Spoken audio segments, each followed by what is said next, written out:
ফারাক্কার সবকটি গেট খুলে দেওয়া হয়েছে। এতে ভারতের পশ্চিমবঙ্গের মুর্শিদাবাদ সহ বাংলাদেশের বিস্তীর্ণ অঞ্চলে বন্যা দেখা দিতে পারে বলে আশঙ্কা করা হচ্ছে। আবার অনেক সংবাদে আসছে যে খুব একটা বন্যা পরিস্থিতি হয়তো খুব একটা আশঙ্কা থাকবে না ফারাক্কা এই গেট খুলে দেওয়ার কারণে। আপনি একটু মন্তব্য জানতে চাই, ফারাক্কা সবগুলো গেট খুলে দেওয়া হলো এমন পরিস্থিতি। ফারাক্কাতে হলো কি 109টা গেট, 109টা গেট, তো এর 2-4টে খোলা থাকে কি জন্য, যে আমাদের পানি তো দিতে হয় শুকনো মৌসুমে, যখন পানিটা যখন ভাগাভাগি হয়, একটা আমাদের চুক্তি আছে, তো ওই পানিটা ছাড়ার জন্য 2-3টা গেট খোলা থাকে।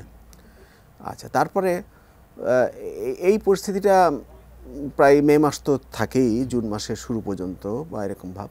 এরপরে দেখা যায় যে উজানের বৃষ্টিপাত হয়, পানি আসে, যার ফলে এই জুন মাসের 10 থেকে 20 তারিখের মধ্যে এই সময় আবার গেট খুলে দেয়, মানে পানি ছেড়ে দেয়। আচ্ছা, পানি ছেড়ে দিলে তখন আমরা দেখি যে আমাদের গঙ্গা নদীতে পানি আসছে, দৌলতদিয়া পর্যন্ত আসছে, রাজশাহীর তলা দিয়ে যাচ্ছে ইত্যাদি।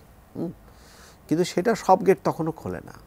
হ্যাঁ, এরপরে যখন বন্যা আসলে পরে অতিমাত্রায় যখন ওখানে উজানে পানি হয়ে যায়, তখন অন্য গেটগুলো, সব গেটগুলো খুলে দেয়। আর ব্যাপার হলো কি, গেটটা একসময় সবগুলো খুলতে হবে, না খুললে তো ওটা জাম হয়ে যাবে।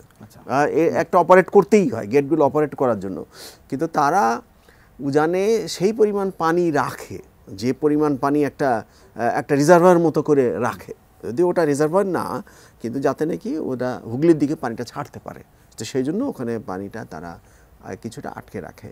তো এর ছেড়েছে, কিন্তু এখানে আমাদের গঙ্গা অববাহিকায় এই অঞ্চলে এখন বন্যা নাই। আচ্ছা, বন্যা না থাকার কারণে উজান থেকে যে গেটগুলো দিচ্ছে, সেখানে পানিটা নামলে পারেও আমাদের নদীর যে প্রসারতা এবং যে গভীরতা আছে, তাতে এই পানি সহজে এসে নিষ্কাশন করে নিবে, সেটা ভাটির দিকে চলে আসবে, গলন্দ এলাকায় এসে চলে আসবে।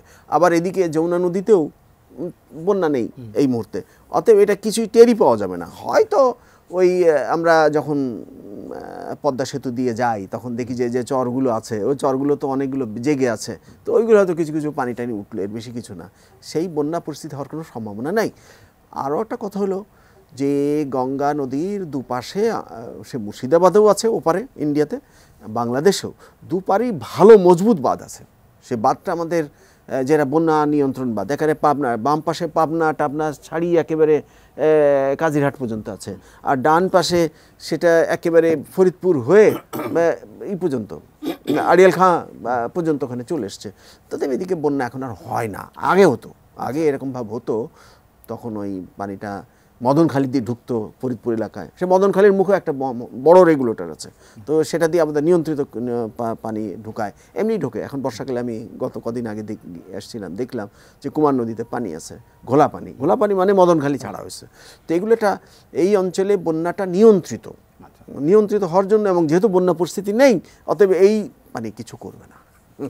এটা আশাবাদের কথা যে আসলে ভয়ের কিছু নেই। এটা নিয়ে কিন্তু বেশ আতঙ্ক, হঠাৎ করে খবরটা আসার পরে বেশ আতঙ্ক ছড়িয়ে পড়েছিল যে আবার বন্যা পরিস্থিতি খারাপ হয় কিনা এই অঞ্চলের দিকে। আতঙ্কটা নাই, আতঙ্ক সৃষ্টি করলে মিডিয়াও খুব মজা পায়, পাবলিকও গ্রহণ করে। রিপোর্টটা তো ওইভাবে ছিল যে বন্যা পরিস্থিতির সৃষ্টি হয়েছে, ওই জঙ্গিপুর এই পারে